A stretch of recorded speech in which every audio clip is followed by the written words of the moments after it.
at the time. So I was like, I want to own my own office building. So that was in my head. I was just driving home. I'm still learning the area. I happened to see this piece of land. I said, well, maybe I'll build a building on that piece of land. But I called and they said, oh, we want 1.3 million for this. I said, for the piece of land? And they're like, no, there's a building around the corner. So I drove around the corner and saw the building, and the land came along with it. So when I saw it, I was like, wow, I liked how it was situated. I said, I can work with this. It was 11,000 square feet. It was just me in Maryland, and the rest of my employees were in Oakland. I did not need 11,000 square feet. But what I thought about it, James, I said, look, I could buy this 11,000 square foot building. It was already chopped up into little offices. I could rent out executive offices. I could, have 36 executive offices, and this 3,000 square foot building, and had two buildings. I could have my staff in that. So I took it on, bought the building, but that was my thinking. My thinking was, if I bought it, I know it's too big for me. I probably grow into it, but I can always lease it out. And if worst comes to worst, I can always sell it. So that's how I think of it. And so now the building's worth, over $2 million. I paid about $1 million for the building, and the vacant land I have, I'm about to build a small little building on that, and that's right on a very busy street, right in front of a train station. So I'm just saying that's, when you have this vision, it's like and it's in your subconscious. I didn't have my plan driving in my car every day. My conscious saw it, and my conscious and my subconscious told my conscious to pay attention to that building. It also told my subconscious that this is in alignment with your plan. And so that's why it's so important to have a plan, because I'm telling you, magical things happen. They happen because you are intentional about your efforts and you've already thought it through. So when you execute, things seem to work out. So, the building's now at a point where it's almost paid for. It'll be paid for in the next 8 years. And, and it's my operation, it's my business, it's where I can do whatever I want for it for the rest of my life. And I personally bought it and I leased it to the business.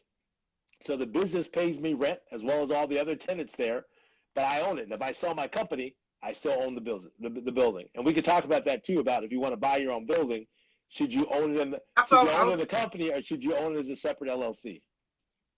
Yeah, that's what I was going to get at, because I'm struggling with that, man. I'm not going to lie. I'm struggling with that advice because I was talking to one of my friends and I'm like, yeah, man, so I want to buy this space. I want to do this whole thing. And I was looking up some different offices and stuff like that. But I'm like, man, to be honest, it will take less income for me to buy it in my business than it would to buy it in my personally, because I would have to and you can correct me, maybe I'm doing this wrong, because I would have to pay myself, and then I'll pay taxes on that money, and then I'll have to go out and No. So am I doing it wrong? What you do is, if you buy it, so let's say there's James Inc. and there's Black Millionaires, right? So if James buys it as a separate LLC, he's going to lease it to Black Millionaires. So Black Millionaires will pay James rent, and with that rent, you'll pay the mortgage, right? So no, so what I'm saying is, but let's say the bulk of my money is in Black Millionaires. How do I get that over to James Hill Inc.? How you get it to James Hill Inc. is after you pay taxes, or after you pay taxes on it, you could take that money out as a distribution because it's already been taxed. So you don't have to worry about it. So for example, if James Hill, let's say for example, James or Black Millionaires, for example, for easy numbers, let's say you made $500,000 profit in 2021. And let's say that for easy purpose, your tax rate is 50%. So you pay $250,000 to the government. Now that extra $250,000 is yours. You could distribute that to yourself anytime you want. It's already been taxed. You could do what you want with it. So then you could take a distribution to yourself for $100,000. You don't pay taxes on it because it's already been taxed. You use that $100,000 to go buy the building, right? As your down payment, you buy the building, and then your income from your so then you rent. Then Black Millionaires pays rent along as anybody else that you've been in there, and that's exactly what I did. That's okay. The best way to do it. So we're on the same page. So my question is, because when I say this to other people, they be like, "Well, you should do it this way and that way," and obviously I listened to what you're saying. So why? And I'm asking this question for the audience as well. If I made 500,000, why wouldn't? Because I'm the 100% owner in Black Millionaires, right? Right. So why wouldn't I not pay that taxes and just buy it? Say the building Oh, 400,000. because Why I would love that. I love that you said that. I love that you said that. The reason why I love that you said that is Robert Kiyosaki. Earn Your Leisure posted something by Robert Kiyosaki, and it was just dead wrong. Mm-hmm. He basically said that how the rich people pay rent, because I'm gonna give you an example. How the rich people don't pay taxes is if you make $1 million profit in one building, one business, then and you don't want to pay taxes, you use that $1 million to go buy real estate instead of paying taxes. No, no, no, no, no, no. If a business makes $1 million in profit, they owe taxes on that $1 million. Another entity could do whatever they want. That business on that net income, on that profit. Hold on. So by buying a building, let me just finish this point. By buying a building with your business profit, that is an about. So there's a difference in accounting. There's the P&L statement, which is your revenue and your revenue and your expenses. That's the profit side, profit and loss. So it's revenue minus expenses is equal to your profit. The balance statement is assets minus liabilities is equal to owner's liabilities. When you buy a building, you're basically taking cash, which is a balance statement account, and you're putting it into a new asset. And that asset is now on your books on the asset side as the new business, right? So it never hits your P&L. So whatever happened on your P&L, you got to pay taxes on. The only way it hits your P&L is when you depreciate that building, which you can depreciate a building for over 27 years. So every year you depreciate that building by 1/27th of the value of the building. Only that 1/27th piece gets applied to your P&L to lower your taxable income. That's if the business owned it. The whole point is you're still paying taxes on that $1 million in profit minus 1/27th of the value of the building as an appreciation expense. You get what I'm saying? Okay. So this is all accounting, and this all comes to the fact that I got an MBA and I took a lot of business and finance and accounting, and I understand it. But I've been doing it. So you can't just take profit out of one business and just go buy a building and say, well, that business didn't have any profit. No. You had a profit. Okay. Let me ask you this question. So I make $1 million profit, and I need a new creative space to do the things that I already do in my business, right? So you're saying if I go out and buy a $250,000 building, that's not a tax write-off for my... It's not, because that is not an expense. That is an asset, right? Okay. So the only thing that lowers your taxable income are expenses. And when you buy anything like equipment, even if you make capital improvements to your existing office space, that has to be capitalized as an asset and depreciated.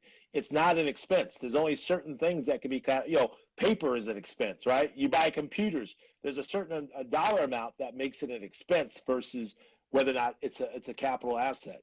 So that's where people get messed up, and that's where when they get taxed, they get messed up. You can't just go buy the building. That's why it's a little bit challenging that you have to do things in a very, very. That's why when you own a business, you have to be a good steward of your money, because if you want to do these things, you have to make sure that you're paying your taxes and you're not living too much of your lifestyle and your business as expenses to where you don't have the cash to do these things. See, a lot of times business owners, I got loads of buddies in the DC area that run an IT business, and they got very fat lifestyles, nice cars, nice travel, nice clothes. But at the end of the year, after they pay their taxes, they don't have any money left, right? Because they ate it up on traveling and food and those types of things. So even as a business owner, you have to be very financially prudent about things, so that things, and like I said, I was only.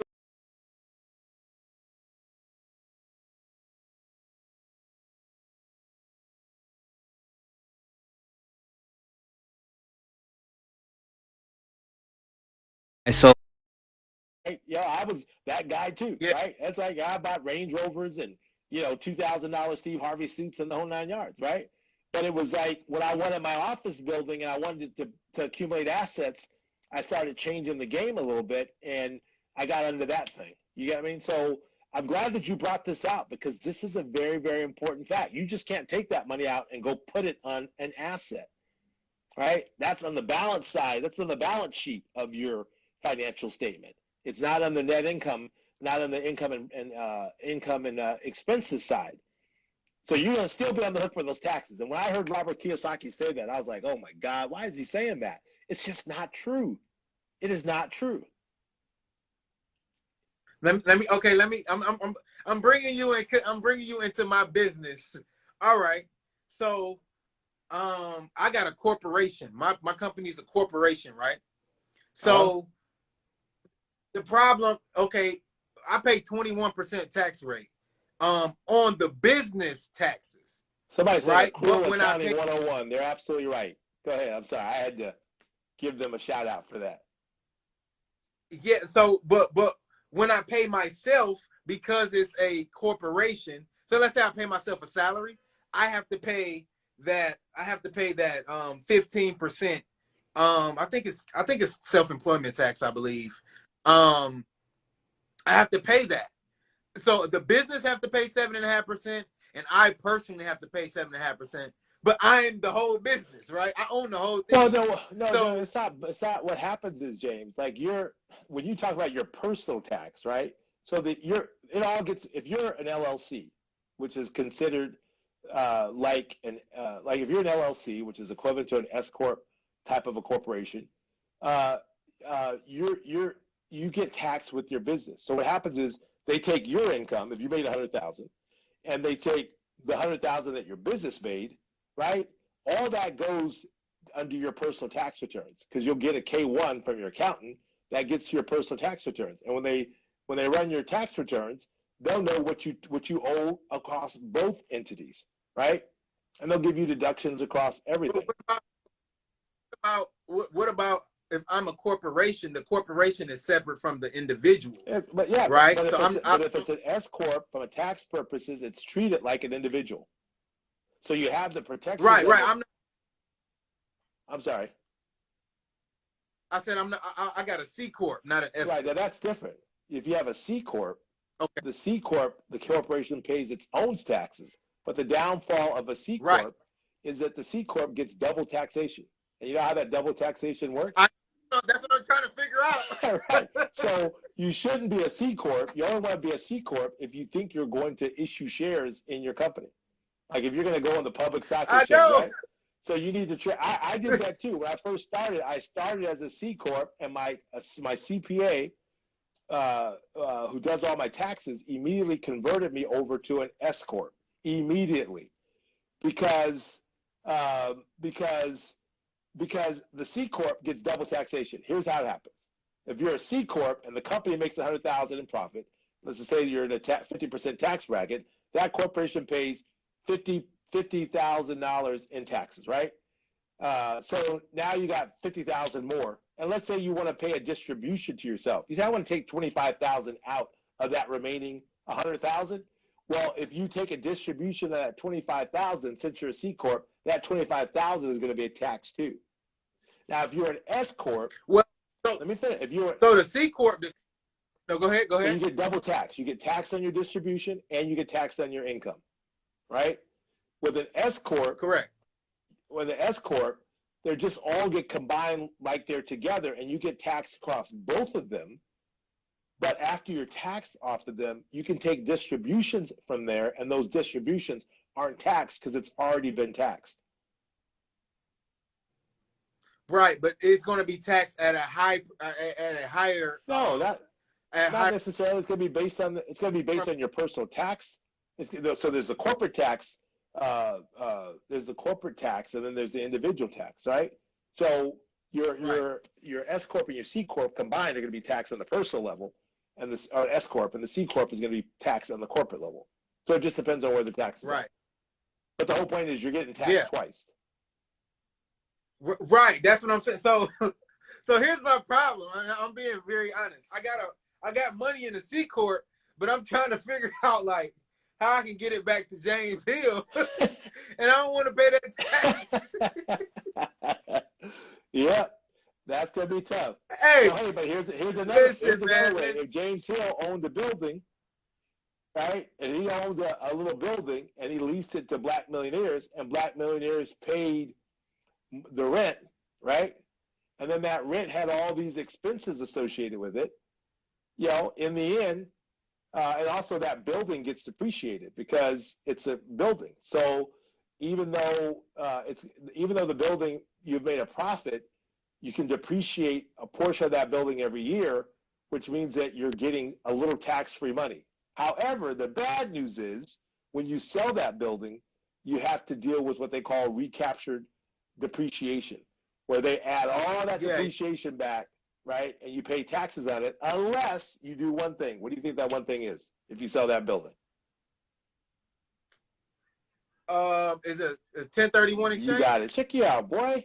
Yes. If you do a 1031 exchange, you can defer all of the building, but you have to buy a building that's worth more, and ideally you're going to generate more income from that new building. So that's what millionaires do. They keep doing 1031 exchanges. They ain't selling nothing and paying taxes on it. They keep doing 1031 exchanges. Anybody who doesn't do a 1031 exchange is a fool, huh? When you keep doing a 1031 exchange, so when are you going to ever pay taxes?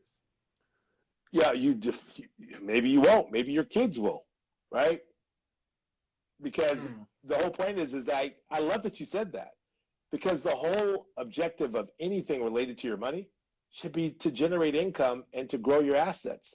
Your assets should be like a snowball that just gets bigger and bigger each generation, that you never let go of. It just goes to the next generation. You train the next generation to basically continue to build on that snowball. And you're going to live off the shavings of that snowball, right? You're going to live off the income that snowball creates, so that the next generation can build it even bigger. And then that